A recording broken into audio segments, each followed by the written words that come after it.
Hello, my friends. I'm Payman Mutahede, the president of Freedom Law School, which I started in 1996.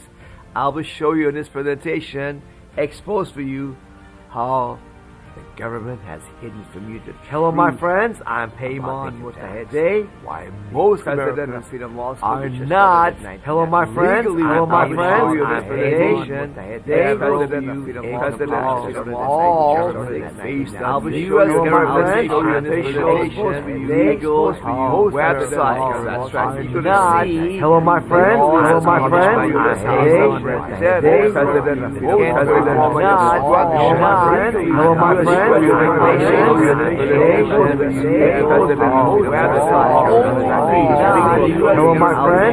friend. Hello, my friend. Hello, my friend. Hello, my friend. Hello, my friend. Hello,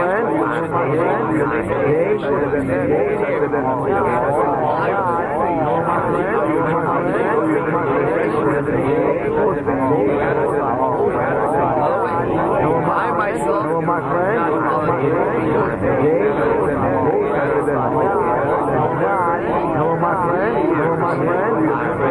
Knows me very well. I've been at the criminal and other investigations for over 30 years continuously, and here I am, never been in tax prison for not filing and paying federal income taxes openly, because they know, I know, just like most of you, no law requires that people of the 50 states to file and pay federal income taxes. So with that, let's get started. Okay, here we go. This is a 1040 U.S. individual income tax return that most everybody thinks it requires them to file and pay federal income taxes. However, the truth of the matter is this. This 1040 form is not a 50 states individual income tax return, but is a District of Columbia individual income tax return. And to see proof of that, we're going to go to the 1040 form instructions at irs.gov. That's right. IRS is correct when they tell you on page 8 about filing requirements that these rules apply to all U.S. citizens. That's the key word we're going to come back to. U.S. What is the U.S. and who are the U.S. citizens? Okay, regardless of where they live and resident aliens. Okay, with that, now we're going to go to the Congress's website. Okay, this is the United States Code, a consolidation and codification by subject matter of general and permanent laws of the United States, the federal government. It is prepared by the Office of the Law Revision Council of the House of Representatives of the United States. This is the official source of all federal laws. So at uscode.house.gov. So here we are. Everybody knows that Title 26 Internal Revenue Code is the federal tax laws. Well, here it is, folks. I have a copy in my hand. The entire Internal Revenue Code, the Bible of the IRS. About 10,000 pages of tiny font. Okay, single-space gobbledygook of confusion. They've deliberately made it so long and complex to confuse you. And the definition are not at the front. They hit them at the back. So before you get to see what this applies to, you just give up and say, CPA, accountant, TurboTax, tax lawyer, just help me out of this confusion so I don't get in trouble with the IRS. That's how they made you feel. And here you will get out of the matrix of IRS deception, so you no longer will be afraid of the IRS, so you no longer will be robbed or slaved. Hang in there, it gets more exciting. Okay? So here it is. Everybody knows that Section 1 of the code is the law that imposes the tax, the income tax. All right? Every accountant will tell you that. But here is a regulation. Code of Federal Regulation, which makes it more clear what this applies to. Income tax on individuals is on CFR 1.1-1, Code of Federal Regulation. And it says that Section 1 of the Internal Revenue Code imposes an income tax on income of every individual who is a citizen or resident of the United States. We're going to come back to that United States term, and then we're going to come back later on to the second part and to the extent provided by Section 871B or 877B on the income of non-resident alien individuals. So we're going to focus on the United States part now. The non-resident alien part we're going to come to a little bit later, okay? It's going to be a little bit complex, but hang in there. You're going to find it very empowering for you to be free. So here we are. We're going to go back to Title 26, the Internal Revenue Code, Section 7701, definitions. It tells us when used in this title. Again, Title 26, folks, the Internal Revenue Code. We're going by the IRS's Bible. This is no some crazy patent mythology, UCC, sovereign citizen, revocation of election, common law nonsense, sovereignty. No, this is the law as published on the government's own official legal websites. Okay? So here it is. They define so many terms in this Title 26, Section 7701. But the key one we're going to look at is United States and state. Let's go over state first. And it says that state shall be construed to include the District of Columbia, which is not even a state. But guess what? They can do that. They can add whatever they want to definition of anything they want. You can define things any way you want. Congress certainly can do that, okay? Now, look at the United States. United States, when used in a geographical sense, which what we all of us want to know, includes only the states, which is the District of Columbia, and again, the District of Columbia. So the term United States is only really District of Columbia. Okay, doesn't matter whether you have 1 or 5 or 50,000 District of Columbias. They all add up to nothing but same thing, the District of Columbia. Let's move on now to Supreme Court. Why? Because I don't know, when you see this, you think, oh, Paymont, everybody knows. Obviously, United States and state include the 50 states. It's clearly implied. Any kindergartner knows that, right? Wrong, according to the U.S. Supreme Court, as you shall see. Here is the case, this case of the Department of Agriculture, Rural Development, Rural Housing Service versus Reginald Kurtz. Okay, this is a unanimous 9-0 case that came out February 8, 2024. Okay, and it tells us this about definitions. Very important. When Congress takes the trouble to define terms it uses, a court must respect its definition as virtually conclusive. Yeah, it's conclusive. They can define it anyway and leave out the 50 states if they choose to.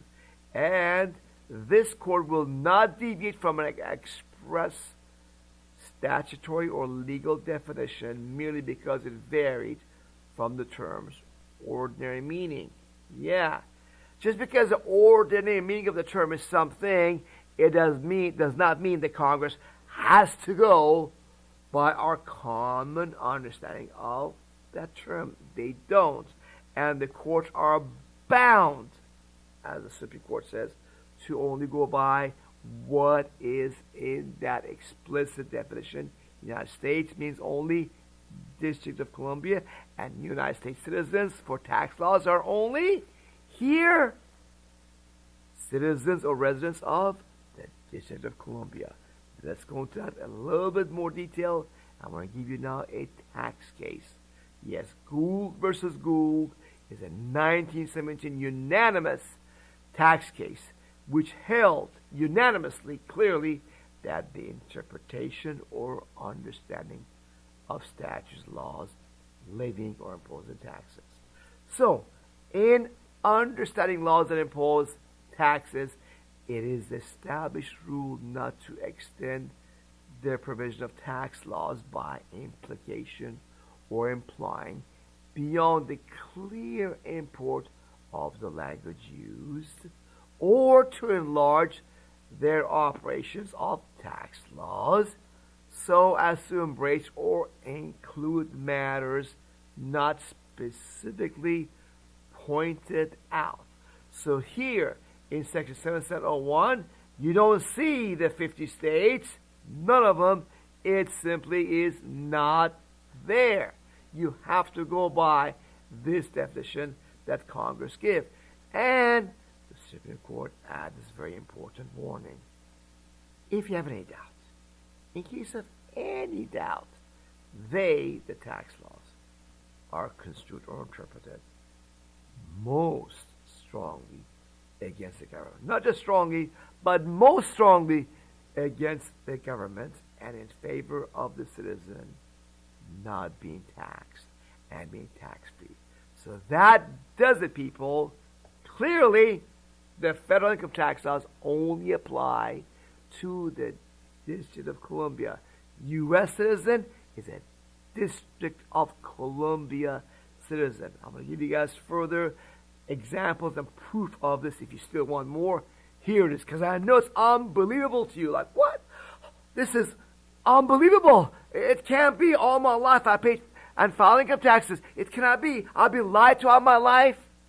Yes, you were deceived, and the truth was hidden in plain sight, hidden in the middle of all these gobbledygook of tax laws that you were supposed to read.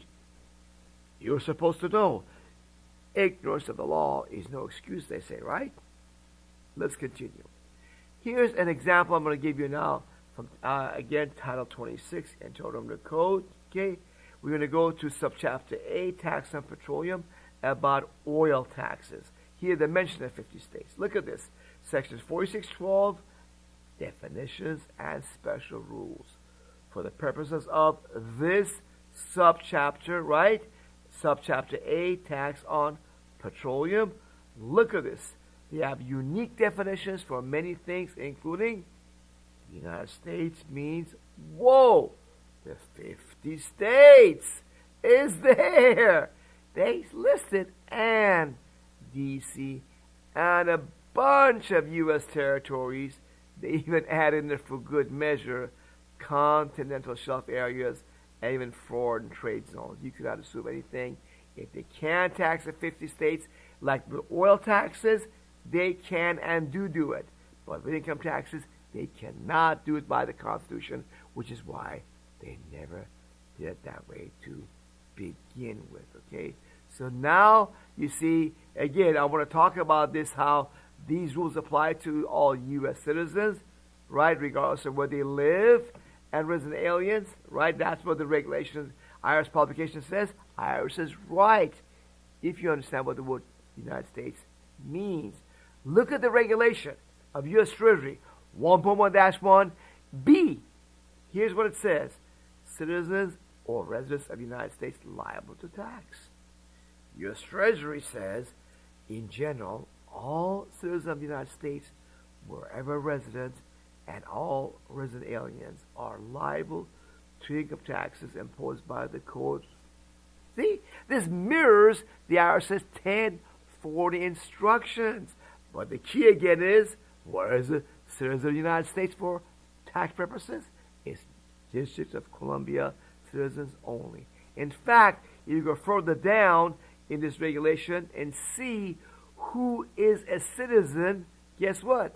They say every person born or naturalized in the United States and subject to its singular jurisdiction is a citizen. That's right. Its jurisdiction. Not the 50 countries, 50 states of the Union, but its jurisdiction is a citizen. Again, this is affirmation that it applies only to District of Columbia citizens. Let me elaborate on that per the U.S. Supreme Court. This is the U.S. Supreme Court Hoover and Allison Company versus the Nevada Commission of Tax Revenue in 1945.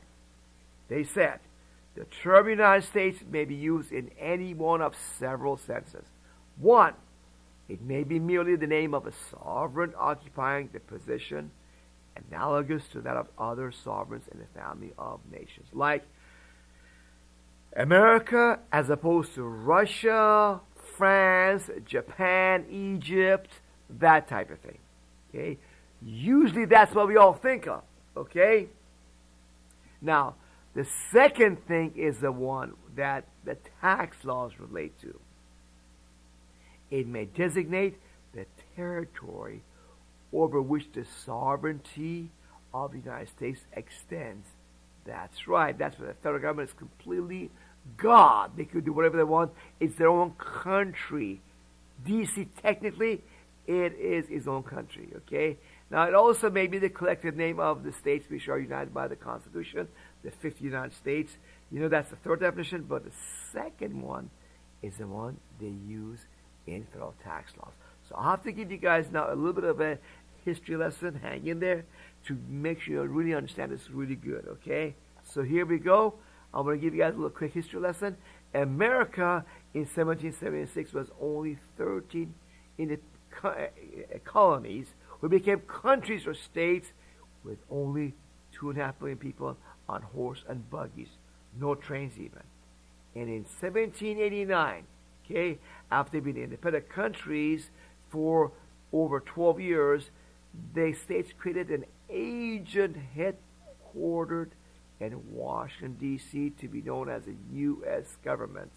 And they delegated 18 specific common functions to this agent, the U.S. government, including common defense, common currency, immigration rules, commerce between states and foreign nations, and so forth. And the countries, the states, kept all other functions and powers to themselves. Here is D.C., folks. The Washington, D.C. was made to be independent of the states so that it would not be put under pressure of any one of the states. You see, it was meant to be primarily, number one, a territory land for the states to work together, have the militia there to protect America from England, who might take the colonies, the states back as colonies of England. That was the biggest purpose of the United States government, among all these other functions that they delegated to the new agent federal government. Okay?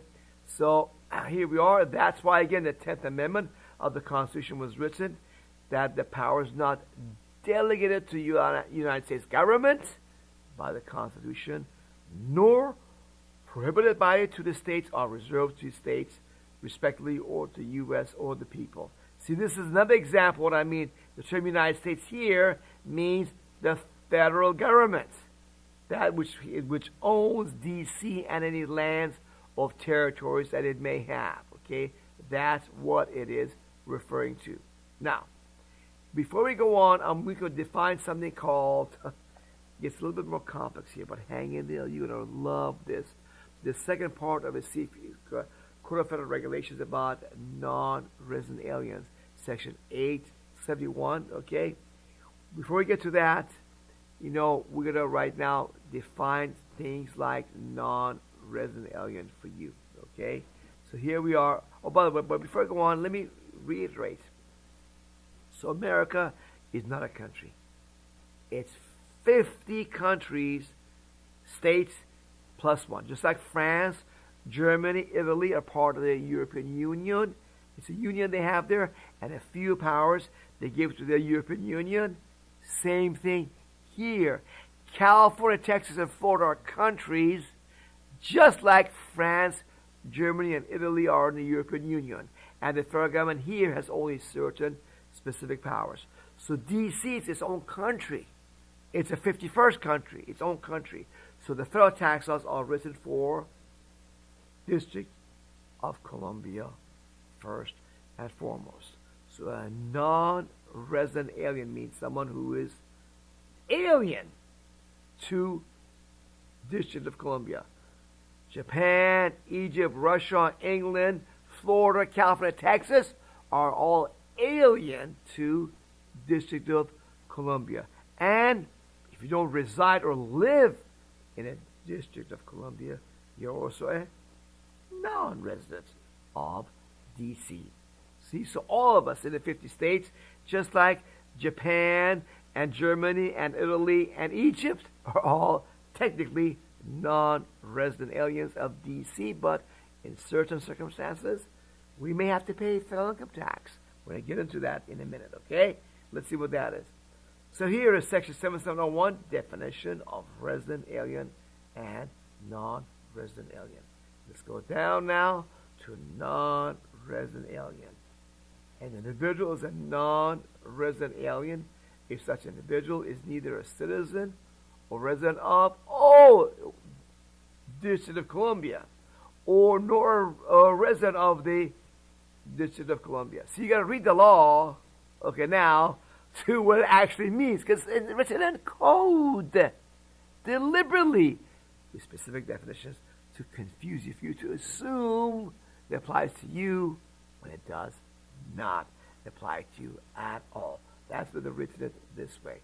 So with that, we're going to go now, and one more term, trade or business, is defined in Section 7701 as including the performance of functions of a public office. Whoa, look at that! No commercial business is included, only functions of a federal public office body was included in there. A judge, FBI agent, government lawyer, congressman. I know this sounds shocking to you. It was shocking to me when I first saw these definitions. But remember, the Supreme Court said that's all there is in definitions and no more. No commercial business is involved here. Only doing federal government work is what they're talking about here. With that now, we can go now to Section 871. Okay? 871 is the key code that we saw earlier, the regulations. Okay? Income connected with United States business, graduated rate of tax, imposition of tax. And non-resident alien. Let's gobbledygook. Listen, I'm going to give you guys a translation of this thing in this other section because it keeps using a word, United States, function, and trade or business. Let me read this thing to you from a good decoding way right here.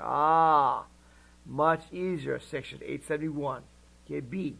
Okay, let's read the very bottom part of this page. You see the paragraph there. A non-resident alien, which is what? Someone not from Washington, D.C. Okay, engage in trade or business, performing functions of federal public office within the United States, within the District of Columbia.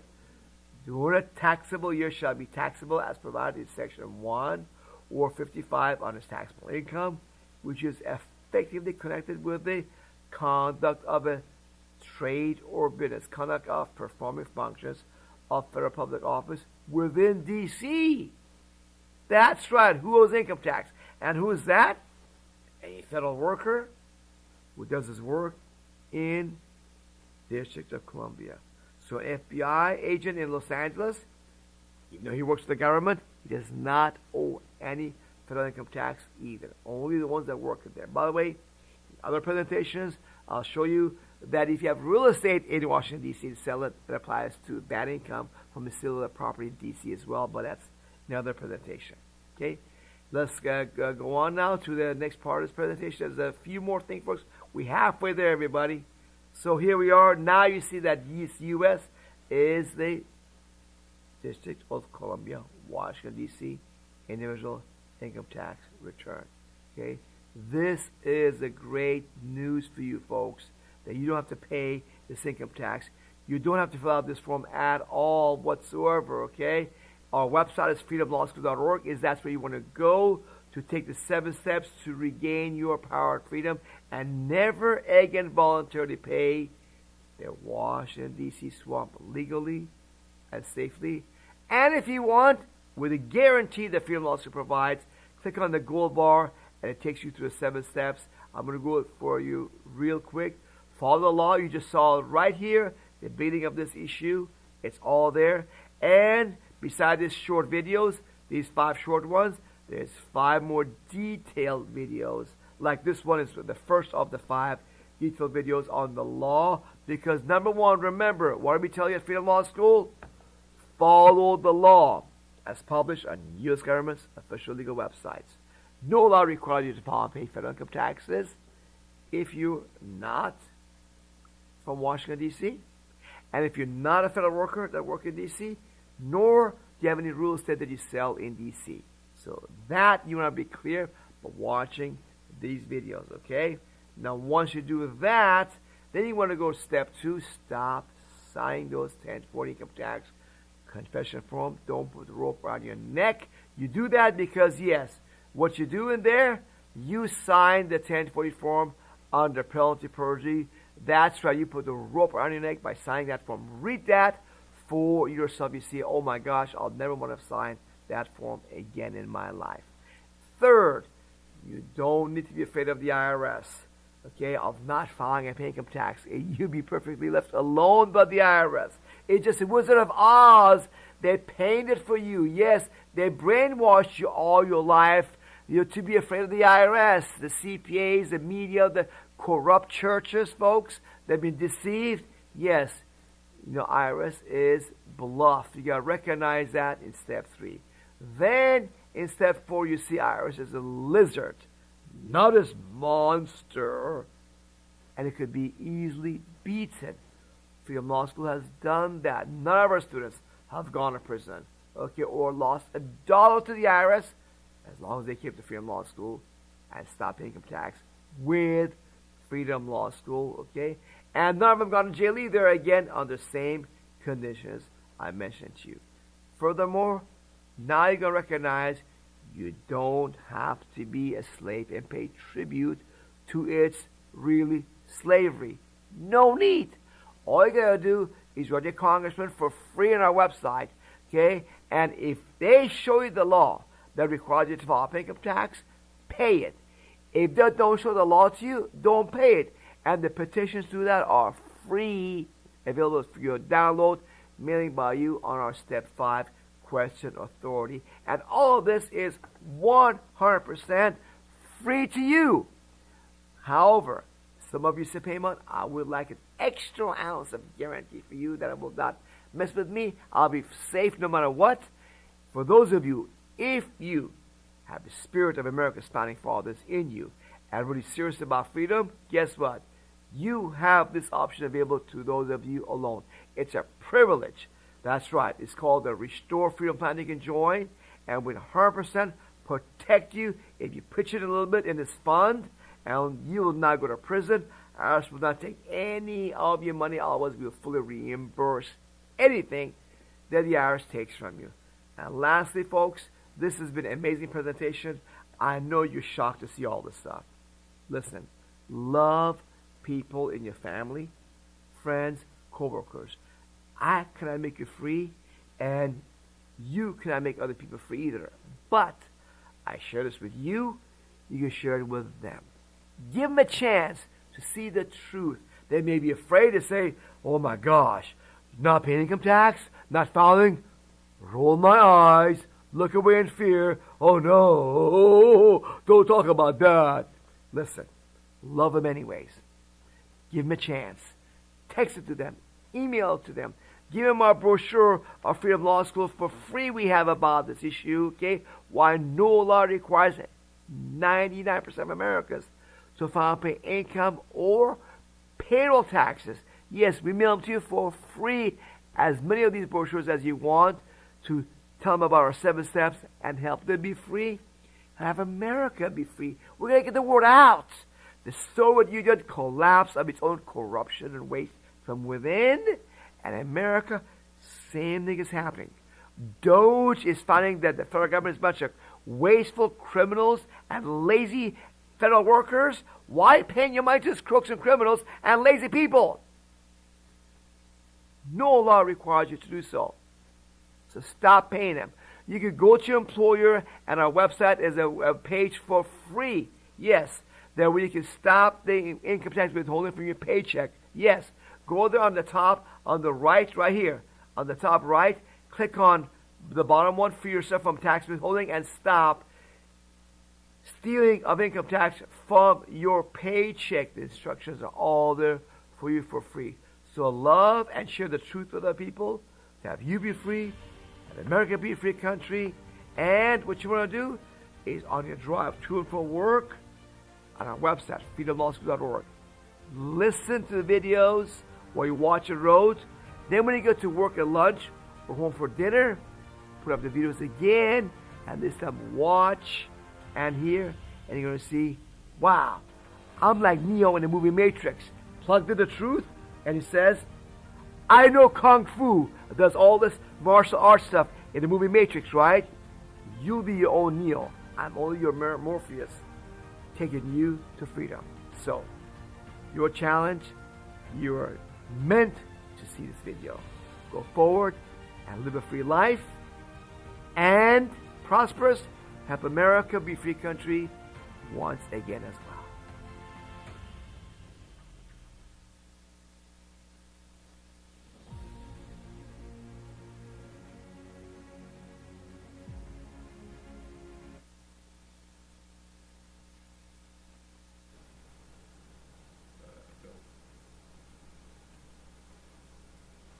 Okay, everybody, I'm back with you and ready to answer your freedom questions. Remember, April 15th of every year is just another day for me, okay? And should be that way for you too. Just another day. It's not a big deal. No 1040 income tax confession reports need to be signed by you, online or on paper. You're a free man or woman if you choose to by educating yourself about all this at freedomlawschool.org. So with that, we have the phone number list here for people to call, get the questions answered. Okay. So the way that it works, everybody, is every Tuesday night after the presentation, for those of you who are new, I take your questions and try to help you live free. This is part of my effort to answer not just your question, but also questions of other people who have similar questions. Because often you guys ask similar questions that helps not just you, but the other people that learn from that. And so this makes it a little bit more personal as well as further educating all of you. So it is up to you to call the number below that you see right there if you have a question, 424-552-1299. And then on your telephone keypad, you press 1, and you'll be put on the list of people with questions. Again, the number to call if you have a question is 424-552-1299 and press 1. Okay. By the way, I'm going to be in Nashville at the event of Dr. Stu Werner, but looks like they may have sold out. Some of you called and said you couldn't register. So if you want to come to that Nashville event, March 13th, I think 13th, 14th, 15th it is, okay? So if that's the case, call us, okay? We can update you if you have trouble going to their website. In fact, let me go to our website and double check on that for you, because we have events. You can see on our website, events, yeah. Nashville Family Health and Freedom Summit, March 14th to 16th. Okay, it's coming up, yeah, of Dr. Stu Werner and Teresa Werner. Okay. All right, so with that, at this point, I don't see anybody with questions. There's no wait. If you want to get your question, call right now, and I'll take your question next. Last week, I think we had about 8 people with questions, or 9 people. So here it is. The numbers are for you to call to get your questions answered. By the way, I put a special report out today about the Corporate Transparency Act. Okay, if you've not checked it out, you may want to check it out. Those of you who have businesses where the law was passed under Biden, the Communist Democrats, Socialists passed a law that you gotta let the government know, federal government, your LLC or corporation or other state-created entity, who really owns it, even though the state allowed you to create that entity and ownership information be private, so, and that deadline to have it give a report has been extended a couple times in the courts, because they put a hold on it. Then the courts of appeal took the hold off. So finally, under Trump, U.S. Treasury said, you know what? Don't worry about the deadline right now. And we're going to rewrite the regulations so it does not apply to the people of the 50 states anyhow. It's going to apply to only foreigners. So that's a good thing. So we'll see how that goes. Check out the video for more detail. All right, we have 3 callers right now. One from California, area code 951. Another one also from West Coast, area code 480. Followed by a caller from area code 520. And then one from area code 925. So area code 951 caller, you're live, my friend. Before you ask your question, please give us your first name, how you heard about Freedom Law School, and then your question, please. Hi, my name's Pam. Pam with a P like in Paymon, or T as in Tom? Just like Paymon. Hello, Paymon. Hello, Pam. And how did you hear about Freedom Law School, Pam? I found you on Rumble, just scrolling, and that was about 6 months ago, and I think I've gone through all the videos on your website and love all of them. I'm not afraid of the IRS, but I am afraid of losing my Social Security. How can you help people to understand, are we going to lose everything that we put in already, or are we just not going to continue to accrue more? Well, first of all, your voice betrays your age. You certainly doesn't look like you'd be old enough to be on Social Security. You sound much younger. So I just want to be... couple more years. I'm not that far away. And there's something that I truly think I'm going to need unless I win the Mega Millions tonight. Well, let me tell you some good and bad news. The bad news is your money was not put away by the federal government in any kind of a savings format of whatsoever. It was spent immediately down the federal rat hole of corruption, criminality, and waste way back over the course of decades. Went to Ukraine, went to wars, bank bailouts, you name it. And now, the government, however, the politicians do want to keep this Ponzi scheme going on, okay? And the money you'll be receiving will be from the people paying the system now. But anyhow, they pretend there's a relationship between what you put in and what you take out, but there's none. Legally, there is no relationship. And there is no relationship between you filing paying income tax and getting paid Social Security. There isn't. Those letters you get from Social Security that shows your years of putting money into the system, okay, which based upon that, you're probably going to get this much money, is just meant to keep you as a faithful believer of this socialist system. That's all it is. Right. Tomorrow, by stroke of a pen, Congress can pay all Social Security recipients everything, give them zero. So, that it's getting a little too cold here, guys. So that being the case, bottom line is that because there's a lot of baby boomers retiring already and more coming. I mean, I'm 62. I know I'm a late baby boomer. So they're going to keep this thing going somehow or another. Don't worry about that. But you file and pay income tax and what you get in Social Security are completely irrelevant. There is no relationship at all. But what I suggest you could do, and I suggest to all of you, everybody, okay, have the spirit of American ingenuity, American spirits of growth, of go out there and make things happen in this great continent that America is, of 50 countries in this union, okay, and make some money and don't rely on the socialistic system. They might give you something great, fine, if you need it, take it, but what you could do is go to your favorite supermarket. The more nicer ones, more upscale ones are better, okay?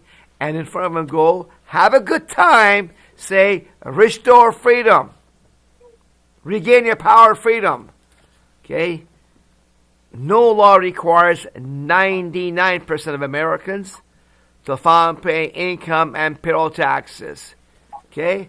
And we're going to walk by, look down, look away, roll their eyes, or whatever. Fine. Let those guys that want to put the mask up, double mask up, and 6 feet apart and locked out in a hunker. Let's go. Those guys are based upon ignorant. Be ignorant. But you love them. You give them a chance at the truth and freedom by saying it. And guess what? There are other people like you out there looking, waiting for someone like you to tell them about the truth. You can get out of matrix of deception, of slavery. You can be free in this so-called free country we still have if you just act on it. So do that, and then they take this, and the inside of it, it has a 7-step plan to be free of the IRS. And you see right here at the bottom, you can put your name and phone number or a private 7-digit number we can give you. And when they join, if they join, they may not, but some do, that percentage will join. We're going to send you cash in the mail or crypto or gold. You know, that way you have fun making new friends in your own community that are like you. You said, man, great to meet some nice people with open minds who can think and do think for themselves. Would that be nice? You make new friends. That would be nice. So I would suggest that. Call us. We'll mail these to you as many as you want free of charge. 813-444-4800. Anything else, Pam? No, but thank you for the very positive message, and I will do my best to inspire, just like you do. Thank you so much, Payton. Oh, one more thing. You live in Riverside, California still? Yes. Get out, right? There you already know it. What are you waiting for? Huh? I'm working on it. Get out of that communist Republic of Mexicania, okay? All right. Thank you, yes. You're welcome. I agree. Come to Central Florida. Thank you. Good night. Good night. Good night. Okay. Very good. All right. 480 caller, you're next, my friend. Give us your first name. I heard about us, and then your question, please. Hey, Payman, this is Steve, and I heard about you guys through Joel Holtman's podcast, the Conservative Daily podcast. And Pam kind of stole my question there a little bit. But to follow up on that, I kind of got 2 points to that. How are you able to stop them from taking the Social Security from your paycheck? Because I went exempt, but they still take that. And the second part of that question is, if you're receiving Social Security like my mother is that then taxable income because it's coming from the federal government? Let me ask your first question and then restate your question afterwards. Okay? Okay. If you go to our website, go to, and it's of the 7 steps, and go to step 5, which I'm going to show you how to get there, okay? That's step 5. Okay? Step 5, okay. Question authority, writing petitions to your congressman and confront them about the income tax, okay? The way to do it, but it's not a guaranteed way, is you do these petitions. Here we are on step 5, okay? Send the petitions, okay? And the middle one is about employment taxes, okay? So you have these petitions, okay? And I'm going to open one of them so everybody to see, okay? And then you add to your congressman, all 3 of them, and you ask the congressman in the letter to refute you if you're wrong about this. When they don't do that, your legal conclusion about employment tax laws is proven correct because none of the congressmen can show you the law that requires your employer to steal your money from your paycheck, right? Then you can take that to your employer and say, look, here's the law. Follow the law. Here it is. Oh. You know, you take it to a lawyer if you don't believe this is from U.S. government's official legal website. Here it is. Take it to your lawyer if you want. Your challenge will be this. The employer has been doing this for years or decades. Maybe your employer is a big corporation, but you don't know who the lawyer is, owner is, okay? And they will not even look at this.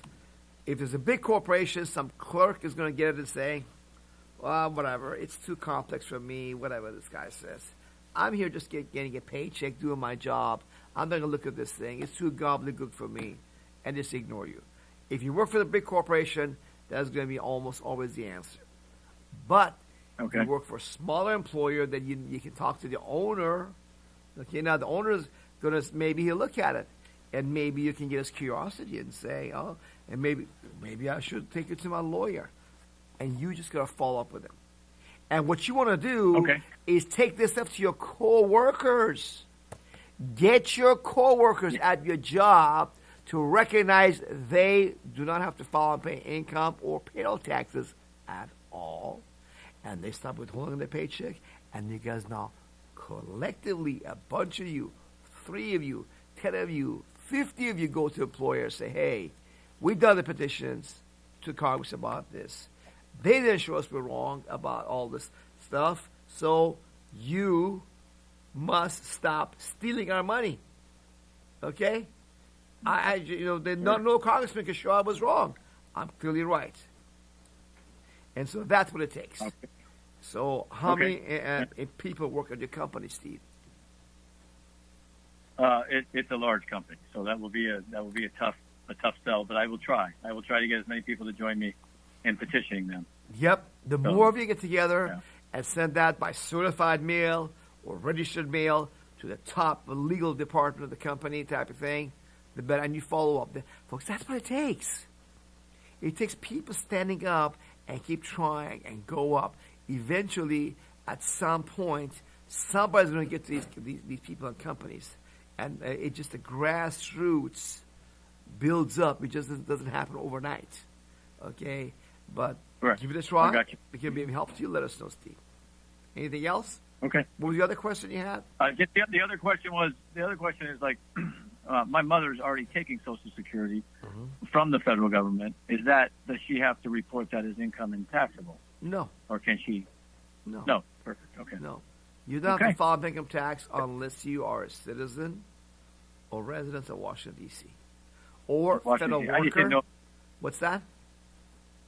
I just didn't know because it's money coming from the federal government. No, it doesn't matter. If that falls, it doesn't matter. If you're getting money from Social Security, federal government, or federal worker, as long as you don't work in D.C. as a federal worker, you don't owe income tax at all. Okay. Awesome. Kaimon, thank you very much for your time, and absolutely love all your stuff. So thank you, and your support. My friend. Thank you. Share with other people. For our movement will grow by people talking about it. Let me share something interesting about that to you guys. Soviet Union and the Eastern Bloc communist countries all collapsed within a few years. How did that happen? People in Eastern Europe and Soviet Union started recognizing that, the KGB, the secret police of Soviet Union, is not so powerful anymore. And there's too many of us, The Stasi, the East German secret police, same thing. And people start talking about things. And they found out, wow, I'm not getting in trouble for talking against the communist system. So start talking to more people about it. Okay? And then other people felt the same way. Oh, we could criticize the communist dictatorship and be okay, not go to prison. And they start talking to more and more small groups, bigger groups on the street, your taxi driver, to your grocer, to your kid's school teacher. Everybody's talking about it. Everybody knows. Kind of like Trump. People start recognizing that Trump is actually a good guy. Okay, not the lies of the media. He's just one of us, not the powerful banks or corporation crooks. More and more people over years start recognizing that, how corrupt the system is, and he's just a good guy. Right? So, as we do this thing build up, our movement grows. We can go to our companies and demand from the company owner, you stop stealing from our paycheck and give it to the swamp. You hate the system yourself also. You don't want your money wasted. Stop stealing from you, giving them your money and ours. And your accountant, CPA, tax attorney, bring him on. Let's sit down with a CPA, with a tax attorney that you got. Let's sit down. Let's have him watch for your law school's 10-minute video about income tax. Show us the law that requires us to pay income tax. Show us the law that requires you to steal our money for Social Security, FICA taxes, and send it to the IRS. Look at our petition and here's a petition. Refute it. If you are such an expert, Mr. CPA, Mr. Tax Attorney, read the law, and refute us. That's all it takes, folks. But it takes more of us to do that. That's why I implore people to share this information with your family members, friends, and co-workers. That's this whole empire will collapse. There's way too many of us and way too few of them, and these guys are lazy and incompetent as they come. As the Doge is showing that Elon Musk and them, these are a bunch of lazy butt work. They don't work. I can't even call them workers at the federal government. Only 6% of them show up to work and work a regular 40-hour week. Right? You think these guys are there to try to get you? IRS is the same way. No. Now they're just collecting easy paycheck. That's it. Okay. All right. Thank you for that. Good question, Steve. We got a 520 caller, 925 area code caller. Let's see. 925 area code caller got disconnected. He left. So we got 520 followed by 208 area code caller, and then the 303 area code caller. All right. Area code 520, you're live, my friend. Give us your first name. You heard about Freedom Law School, and then your question, please. Yes, Eric. Heard about Freedom Law School through Mr. Alex Jones' radio program, and happy to have you. Thank you for taking the call. So I have a small business in Arizona with my wife, and it was easy part to say, hey, honey, don't withhold from me, and, it was done. That part is easy because she, does that. My question is, if she wants to still file, obviously we have a rift in our relationship. She is, dead set on filing. She has to file, she has to do it, and I'm not going to do it for 2024, my first year not doing it. My question, Payman, is we're by the common property state, all that, I don't even know if it matters. We're a sole proprietorship, whatever the IRS tells us we're a sole proprietorship. It may not matter. But my question is, if she decides to, A, file a 1040, married filing separately, that's her business. I told her you don't have to, but, she's dead set on, doing this. So my question is, if she does that, but for the business return, what's like an injunction, maybe some kind of injunction I can do, perhaps a loving injunction, because this is my spouse and we're both, owners of the business, right? So what is some kind of injunction I can do to say, hey, maybe if you want to, my concern is, what if she files a business tax return for our company? How can she do that without including me? And can I maybe make some kind of injunction, or just tell her you're on your own? How would it work? Because technically, I started the business. It's my NPI number. I'm a provider. We bill the insurance companies for our services. We're healthcare providers, right? So, how can I what would happen if she decides, well, I'm going to file a business return for the company, but I'm not on board with that. I don't want that to happen. So obviously we're a house divided. What should I do? Because we formally filed as like a sole proprietorship in Arizona, and I don't know what to do because I know she's going to want to be obedient slave and file. I'm not that one. I founded the company. It's really my company. I'm just letting her, work in it. So what kind of an injunction, or what would you advise me to do other than not file and not, submit information to the what do you call it? The confession form. The tax. What should I do? Because, she's kind of like a partner in the business with me. And I know she wants to slavishly, file the tax return. I know she's going to try to. Is there anything I Who's can on the do? paper? Because Who is on the paperwork of the company? Who started this? You started it? It's really my company. I started it, but then she started to say, well, I'm going to get my license too. I'm going to be a clinician. I'm going to help you, with autism. I'm going to work with these little kids with autism and do ABA therapy. And so that's fine. But really, it's my company. It's my NPI. It's the tax ID that I requested from the IRS. This is my company. So is there some kind of... Who is the treasurer and who is the president? I'm the president. She's the treasurer. That's she does all the, payroll. I mean, we have a payroll service payment.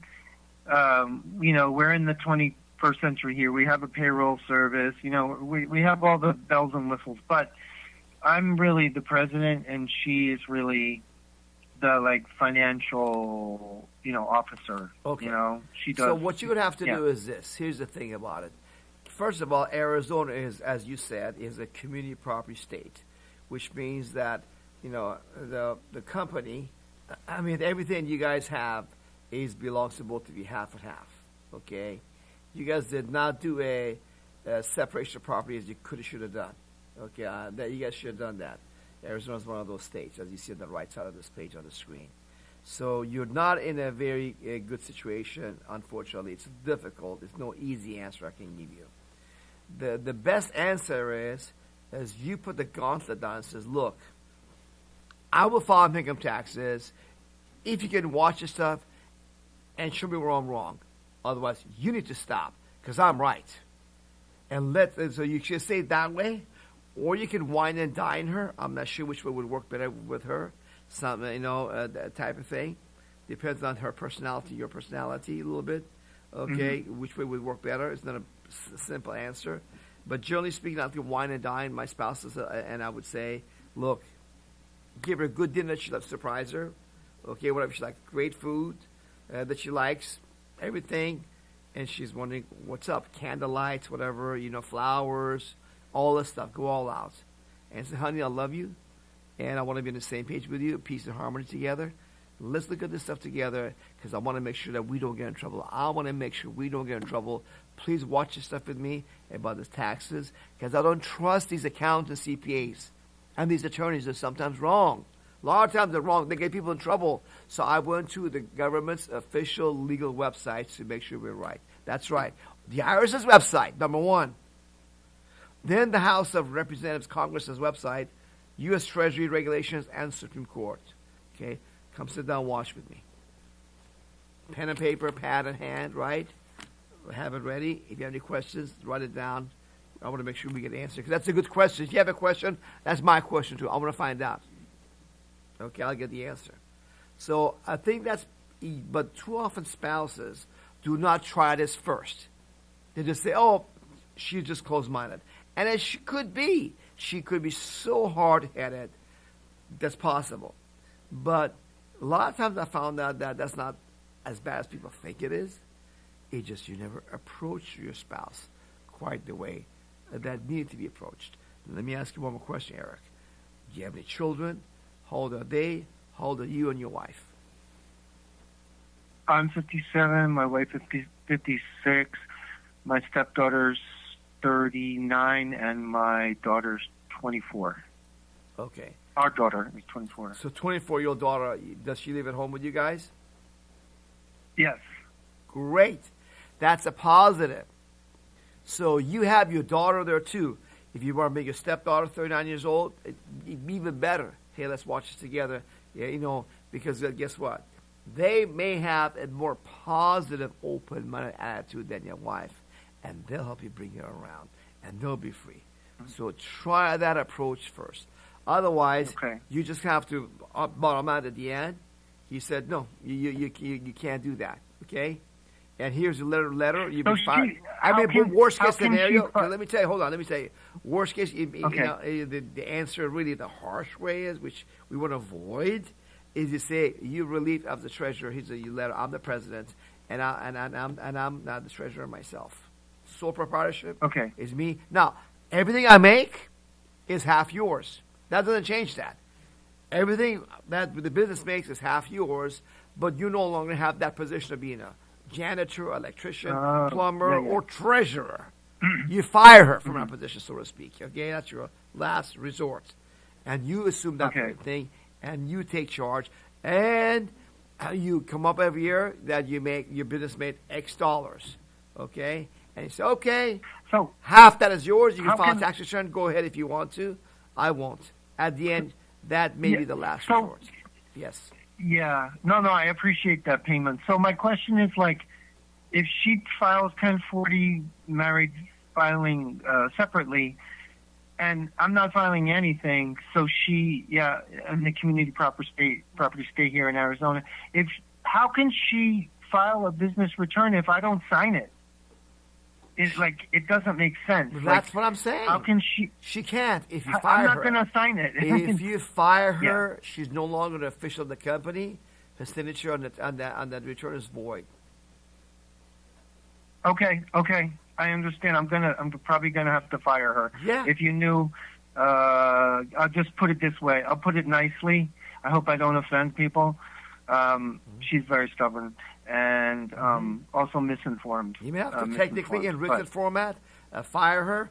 She got other jobs as a nurse, whatever she does. That's fine. She gets paid for that stuff. That's fine. Whatever you have. But as a treasurer, she's no longer that treasurer.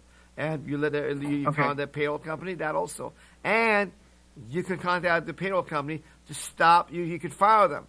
The only thing you have to worry about is the state unemployment laws and workers' compensation laws, perhaps. That's it. Other than that, you stop all that. And you have, how many employees do you have or contractors do you have? 16. 16 employees or contractors. Which one are they? They are they're W-2. They're W-2. Okay, very good. So that helps. Okay, what you could do, you can have a company thing. It's even better. You on a Saturday day off, you bring everybody over. You'll pay them their hourly wages, company time, company party. You're gonna feed them good food. Drinks, dessert. Now, relax. You paying them to watch the Freedom Law School videos.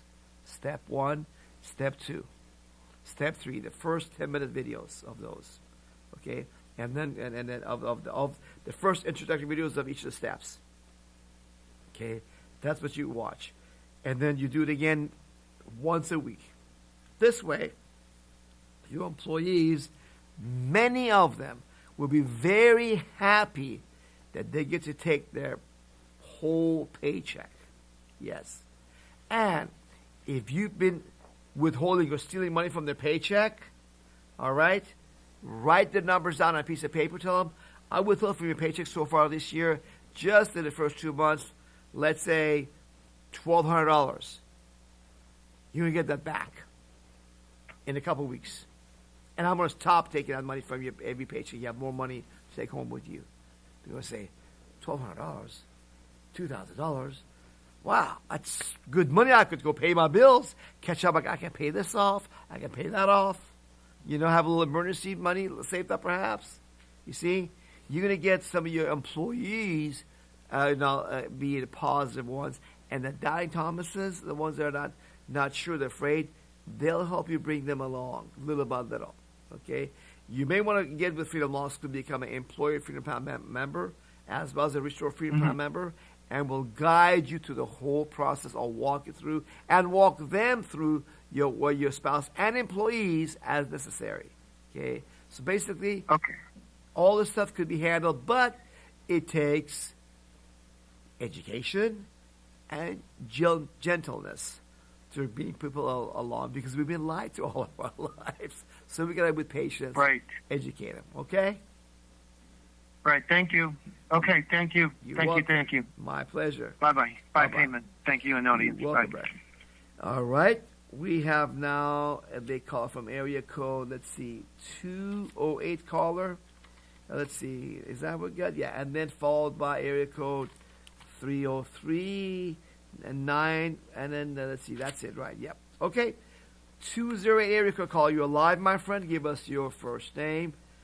I heard about Freedom Law School, and then your question, please. Okay. Hi, Hayden. Hello. I've been following you ever since you were. Can you hear me? Okay. No, you get close to the microphone. Your distance. What is your name? Oh, I got my. Okay. I might need to go off of my. I'll go on speakerphone. Okay. I was on my headphones. Can you hear me better now? Yes, your headphones are faulty. Your speakerphone is better. Get close to it. Yeah. Yeah, those ones are probably. I have plenty of them, but I didn't have them close by. Oh, well. Yeah. I've been following you since I saw you on Tim Iverson. And what's your name? I'm sorry. I'm Shirley Blackwell. Okay. I live in Coeur d'Alene, Idaho. Mm-hmm. And I've been following you ever since I saw you on Tim Iverson. Loved him. And that was a great show. I've watched it, different segments of it a few times, and her longer one that was on Rumble, and, and I've told all kinds of people about you. Mm-hmm. So including my son that may even want to join your team. I talked to your guys today and a few weeks back. Anyway, let's see, I think it was Maverick who suggested I call in tonight. So here I am. I'm really glad to sort of understand about the Social Security thing, although you kind of beat around the bush, sir. So often, it's wonderful to hear your stories and your embellishments, but sometimes it's hard to follow you, and I'm just being honest, rational, compassionate here. It's hard to follow you, sir, because you embellish a lot, and so just hearing the facts and nothing but the facts, no sir, problem. would I'll be get a to the really, point. What's your question? Bless your heart. What's your question? About the Social Security, and then I also have a question about my rental property. Mm-hmm. So back to the Social Security, just want to be absolutely sure, since I did my tax stuff, did it but didn't do it for 23. I had my lady put it all together for the feds, and she was going, you're not going to turn in? No, I'm not going to. We're not going to electronically file. This is what I'm doing. I've told her all about you, and I send her messages to learn about you more, too. So I didn't sign. She did my state taxes. So that's how I know, that's the way to go. But, again, I just want to be sure if I'm not filing my feds that there is no problem. I'm 70 years old. I am self-employed. I'm a massage therapist for 37 years. And I want to continue giving my healing work and getting my Social Security benefit, which isn't a lot, but it's super important that I get that because I sort of backed off from doing, as full-time as I used to as a massage therapist. So there's that. And then I have a rental property, or my husband and I do, but we're actually not married. We divorced quite a few years ago. So we have separate businesses, which is good because he's not on board. Like that last man with his wife. Yeah, my husband's like, not doing that. So, but we're not married, so that's good. And I have a rental property that was our home together, but he signed it over to me quite a few years ago now. And it's a rental property. And so just the other day, my renter, who used to be managed by property managers that I kind of had to fire because we had some problems, and so that's it. But they got me this great renter, and he's very diligent about paying his rent every month, which is great. And so he's just been writing me a check. I go up and get it, and then I just put it in my account that is a trust for my property. Well, this time he said, would it be easier for you if I could just pay you through Venmo? And I said, well, I do have Venmo, and I think so, but, I'm not sure, how that's going to be handled. I said, well, let's just go ahead and have it go to my personal account, and so it went boom right into that, but then it's connected with my business account, and when I want to transfer the money, it goes through that business account first.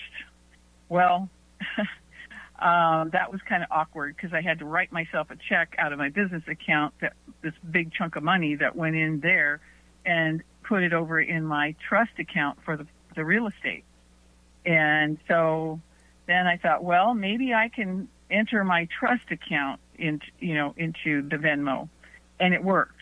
And we just tested it by me paying him $1, and then he paid it back and he sent it to that account. It went through. That dollar went through. So that will work. But I'm seeing that Venmo has got a new thing here that if you make more, no matter what, I don't know whether it's the business side or the personal side, more than $600, they'll be reporting it to the IRS. Mm-hmm.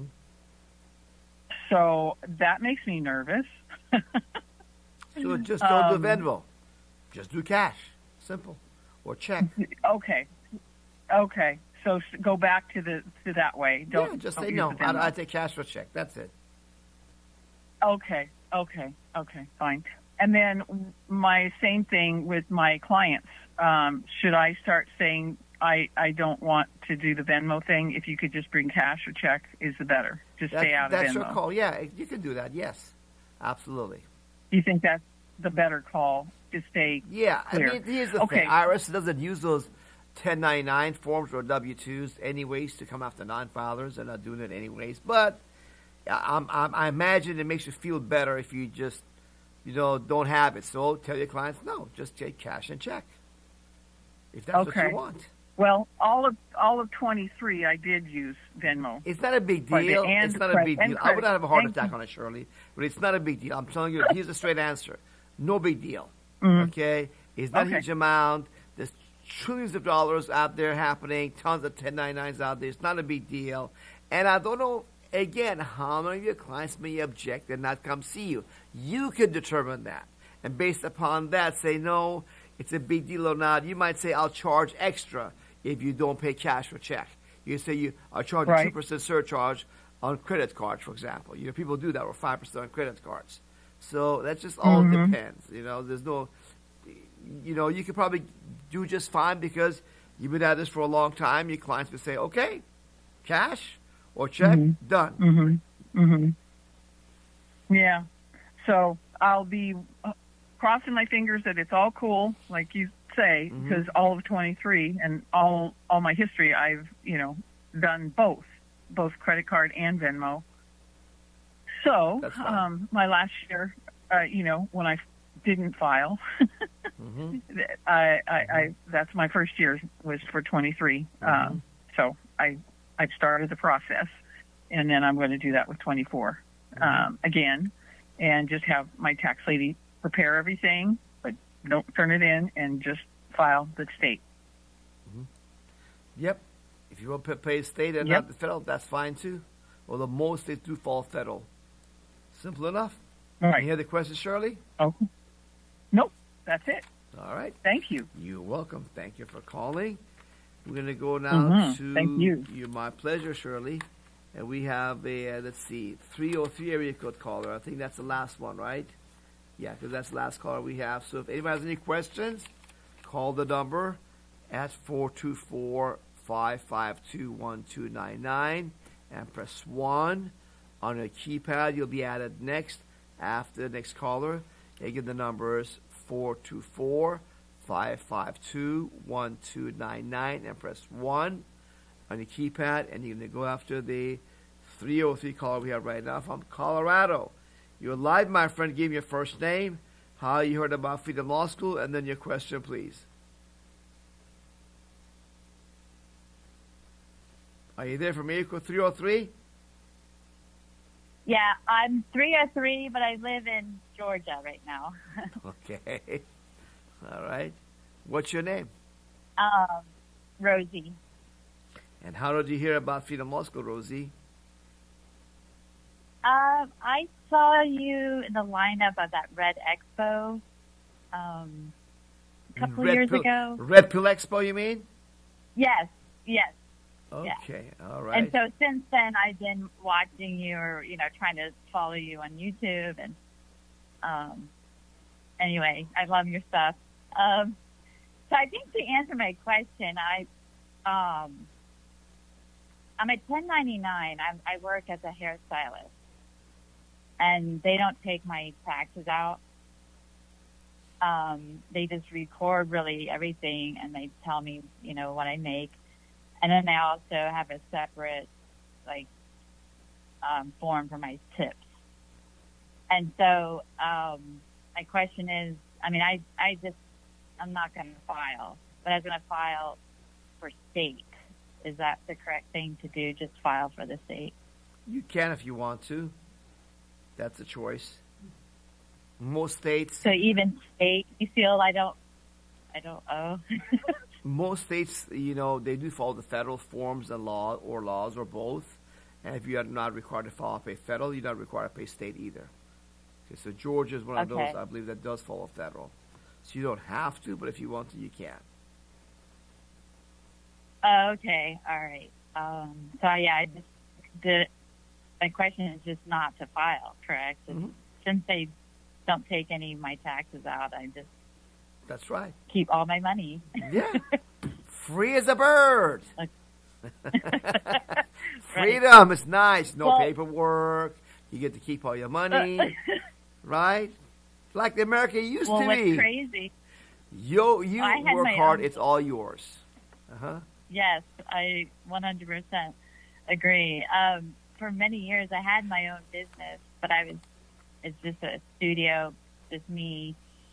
And I just decided not to file because I was so tired of taking the very little I was making and they're, robbing me blind. And so anyway, so they never reached out to me. Literally, I never got a letter, nothing. Yep. Yep. You are free. So now you were I'm just employee convinced that you again. have to send those forms in to not be in trouble. And you find out, oh no, they've been deceiving me to be a slave. You can stop. Yeah. That's right. Okay? Well, thank you so much. You are welcome, Rosie. My pleasure. We have two more calls that since been added to the queue. Area code 214, area code 410. Callers. 214, your code caller, you are next. Please give me your first name, how you heard about us, and then your question, please. Hey, Paymon. Nick here from Texas. I'm a Freedom Law School member. What's your name again? And you mentioned Nick. Nick. Okay, all right, Nick. Very good, my friend. What's on your mind? Now, as a Freedom Law School Restore Freedom Plan member, you are entitled to unlimited consultation.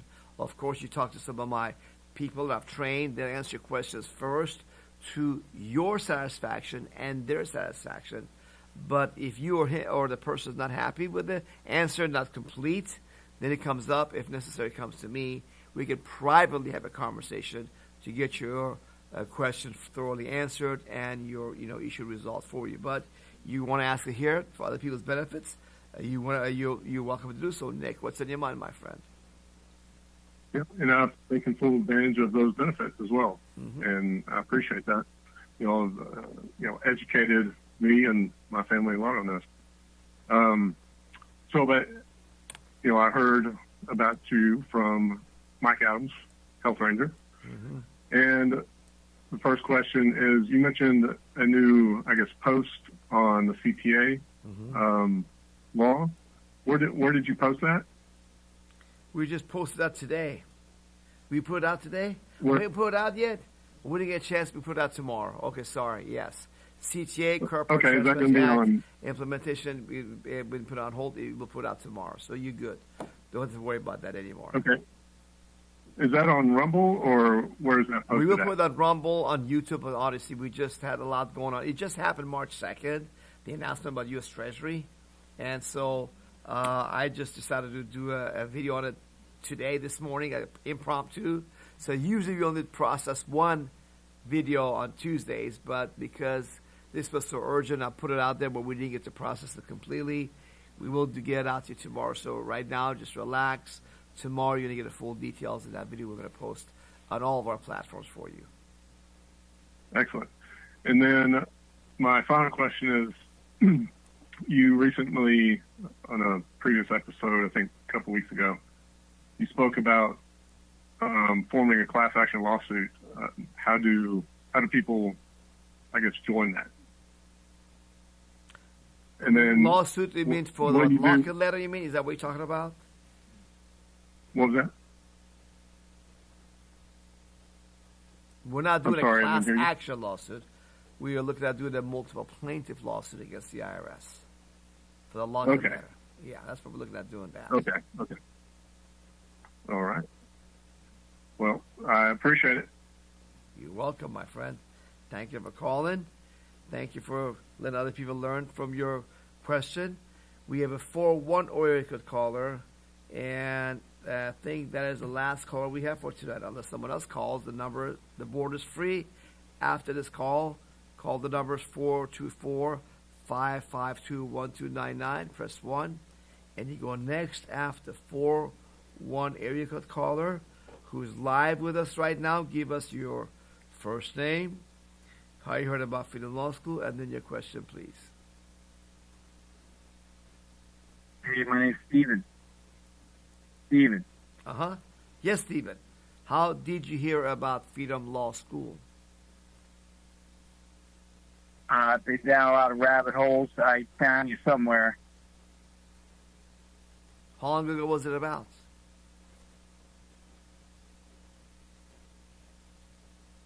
Are you there, Steven? Hello? Probably about 6 months ago. All right. You have no idea where you heard about us? Yes, sir. Okay, that's okay. You have a delay, I guess. Don't listen to your computer. Listen to me on this call in studio. Don't not on the computer because the delay doesn't work. Listen to this call only. Turn your volume on your computer down so you hear me right away. Go ahead, Stephen. What is your question, my friend? I'm on the phone, so. Okay. What's your question? My question is. Is the process of revocation of election valid?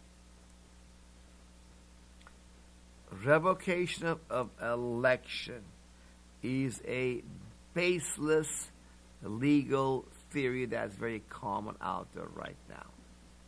It assumes that you had elected to be a slave of the IRS for the rest of your life, that now you are unelecting. So the first assumption is false. The assumption that you elected to be slave of the IRS, that now you need to unelect or revoke the election you did back then to be a slave of the IRS. It's a common misconception of the law, and I did a video on this topic that's available on our Odyssey YouTube channels as well. Any other questions? My next question. So, if President Trump's about to talk tonight about, reducing taxes, and all these, they're saying they're so transparent.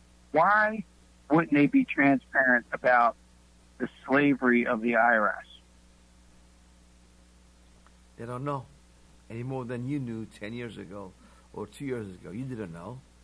Most Americans have not heard about Freedom Law School. That's a sad commentary, but that's what it is. Look at how many people on Rumble. We have under 4,000 subscribers. On YouTube, less than 4,000 subscribers. And, I'm trying my best to get the word out there, but unless people like you repost our videos on your social media platforms, email it to your friends, text your friends, talk to them about it, get our brochures from us, hand them out, the word doesn't get out by itself. And Trump or Elon Musk or you are no different. Somebody got to reach out to them. I'm trying as hard as I can to get on as many interviews online, but the broadcasters are afraid of putting us on their program, like IRS. Like, I know people that know Alex Jones, for example, right? And Alex Jones knows me, knows my student, Joe Bannister, the former gun-carrying agent. He was the first guy to interview Joe Bannister way back in 1999. He's been contacted to have me and Joe Bannister on his program. Unfortunately, so far, he's been afraid to do so. So what can I do? That's all we can do is, get to talk about it and hoping you get the word out to somebody who knows somebody who knows somebody, and we get on this platform, that platform to reach more people. Other than that, they're no different than you. They don't know about us. Any other questions, Stephen? I just can't believe these people are that smart that they don't know that. It has nothing to do with smarts. It's irrelevant how smart or dumb you are. Somebody got to turn you on to this. Because this is not on MSNBC, Fox News, or some major media, or Joe Rogan, or Tucker Carlson. Tons of people contact these guys to be on the program, and they don't put it on. So that's the reality how it works. It's Edward Griffin, my friend, talking about Federal Reserve for over 50 years, right? But guess what? Yeah. He's not been on these programs. So it's a challenge to get the truth out there. Yes, sir. Any other questions, Stephen? Have you had people successful with the 4852 getting the 3 years of income tax back? What about for IRS Form 4052? Yeah. I have never done that. I don't recommend it. Pete Henderson does that. Why is that? And sometimes it works and sometimes it does not. And I know other people that help people get out of those problems that they try and get the money back from the IRS causes. Okay? I did not want to be responsible for somebody says, Paymon, I tried your thing, it didn't work. It's your fault. You got me in trouble. IRS fined me $5,000 each time. I argued about it. I wrote them back. Again, $5,000. They did that. See, Pete Hendrickson, who puts it out there, get your money back, he provides no support. No support. He tells you to do it, it should work. Well, if it doesn't work, then what? He doesn't help you. He lets you be on your own. I don't do that. If I'm going to promote something, I'm going to back it. I'm going to be there for you. So that's why I don't do that. I say, stop this stealing from your paycheck by your employer for income tax. The withholding can easily be stopped from your paycheck. Focus on that. Let bygones be bygones and go from here forward and make money by telling other people about how they can keep their money. Why no law requires 99% of Americans to file and pay income and payroll taxes. That's all you can do, right? Any other questions, Stephen? Now, do you believe that the banks are lending us money fraudulently by taking our promissory notes to the discount window? That's not true. That's another baseless legal theory that they take your promissory note. And what promissory note? That's just a bunch of garbage, nonsense. What promissory note? They don't do that. Or take your birth certificate and monetize it. Or capture your label because the Department of Commerce of the U.S. government bought your birth certificate from the county recorder's office. It's all a bunch of utter nonsense, Stephen. The freedom movement is full of baseless legal theories. Don't do that to yourself. At Freedom Law School, guess what we do? We rely only on the official legal websites of the U.S. government. You know what I rely upon? The Declaration of Independence, the U.S. Constitution, the Bill of Rights, federal laws as published by Congress, U.S. Treasury regulations, and the U.S. Supreme Court. That's it. Not some cockamamie common law, sovereignty, citizenship theory, whatever somebody out there has on internet. You go tell them about this cockamamie theories, which I've seen for decades, get good, freedom-loving patriots in trouble. Because when push came to shove, but that didn't work. Are these common law trusts ridiculous too? Common law trusts has no meaning. The name doesn't make that apple tree the apple. It's the fruit it gives. Or banana tree. The label means nothing. So sovereign, common law, pure constitutional, founding father trust, all that means nothing. Don't buy the label. Don't buy the sizzle of these names. A trust is how it's organized and operated that matters, not the label you give it. So, yes, a lot of people have this thing, or the thing by having this sovereign, pure, common law trust is not taxable, all this stuff is a bunch of utter nonsense. Stop looking for those silver bullets. Follow the official legal websites of the U.S. government I just showed you. What do you think in the tax truth movement? Freedom Law School is the only organization whose leader, me, not gone to tax prison for not filing paying income tax, never been even charged, not been put out of business by the IRS, or quit, going since World War II. Why? Because I don't go for these cockamamie theories out there. Because I started with these cockamamie patron mythologies like you are talking about adhesion contract theory, state versus U.S. citizen, common law versus Admiral's yellow fridge flag, all the nonsense. Because nobody showed me real law until I met Sean O'Connor and Steve Hempfling of Free Enterprise Society. These guys, and I realized after 3 years, hey, these guys actually know something. This stuff makes sense. It's not some theory that out there, woo-woo land, woo-woo-woo-woo, crazy sounding stuff like this actually makes sense. UCC, whatever. All right, Stephen, any other questions? So the theory that we're under maritime law is that cockamamie bullcrap? Yep. Any other questions? You can go all night, but no, we got to go to bed. Okay. All right, my friend. Thank you for calling, Stephen. Thanks for calling, Stephen, because, the freedom movement is so full of this utter garbage, baseless legal theories out there. Besides government corruption, the second reason that the movement will lose is all this patriot mythology garbage. People rely on utter nonsense. Okay?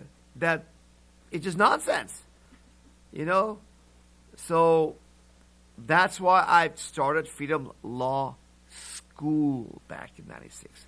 To teach you, to educate you, to inform you, to empower you with real knowledge. Because I started with patriot mythology, Stephen, like you did. Back in the old days, that's all that was out there. So, for the most part. Okay, so now, I hope give you guys some real solid information. You can take it to the bank. We have a record that wins, Freedom Law School. And we're the only organization to ever have this 100% lifetime guarantee, 100%. You come with us, a Restore Freedom Plan member like the Founding Fathers, and guess what? You will not be in trouble with the IRS. You'll be free. Yeah, if you got the spirit of America's Founding Fathers and join together, we can be free, and you can be free right now. That's what the Restore Freedom Plan is all about. It's modeled after what the Founding Fathers did. One for all, and all for one. All right? Okay, one more chance. Any new person with a question, go ahead and call the number right now. The number to call, if you have a question, let's put it on the screen, is area code, here it is. What's the number? 424-552-1299, and press 1, and I will get your question next. 424-552-1299, and then press 1 on the keypad, and you'll be the next person to get your question answered. Okay? I don't see a new caller right now, do you? Guys? I think we got it good, okay? Our brothers and sisters, I love you all. All I'm trying to do is to have you be free, because for me to be free completely, I got to make help you be free. And for you to be free, you got to choose to be free. You choose to be free. And let me tell you, it was not an accident that you came across Freedom Law School. You were looking to live free. You were looking for the truth. And you found it. So go down the rabbit hole deeper. As you drive around on your smartphone, put our 7-step videos up. Watch the road as you listen to the videos. And then at work at lunch or dinner at home, put up the same video again. This time watch it as you hear it and enjoy your meal. And you're going to say, wow, now I understand. I'm empowered. I know I can be free.